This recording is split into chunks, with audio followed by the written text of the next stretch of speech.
The VW settlement, the $127 million. I know you've had lots of proposals for that, and that's the one since last summer I've been watching.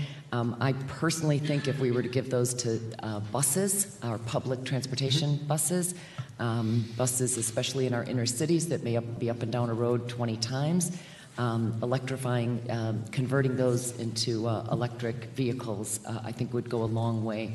Can you tell us, you mentioned it in your testimony, can you tell us what the timing will be there and if you are considering public transit? And then I have one other quick question. Sure.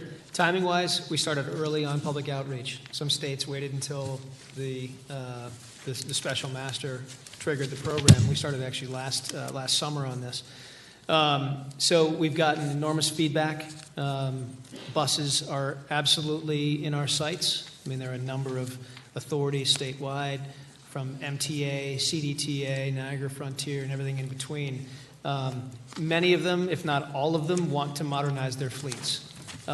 We want to support that. And I want to make sure that the $127 million that we have here is going to go out to truly transformational projects to reduce the burden of emissions, particularly in urban neighborhoods. That's where you see a lot of these buses, to reduce NOx emissions in urban neighborhoods. And I want to see us do what we can to leverage those dollars, right? Using Green Bank, other sources of funding that we have at the state level, make that money go farther. So the timing on it, again, because we started early, I expect that within the next couple of months we will be able to make some announcements on that. We're not done with the work and the analysis yet, but I'm optimistic that this will be done fairly shortly. There's a 10-year spend out on the money.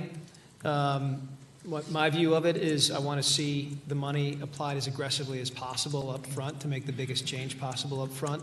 But if there are ways in which to leverage more dollars by stretching it out over time, that's also a conversation we have to have. Okay, thank you, and thanks for your consideration on public transit. Thank you. I think it'll go a long way.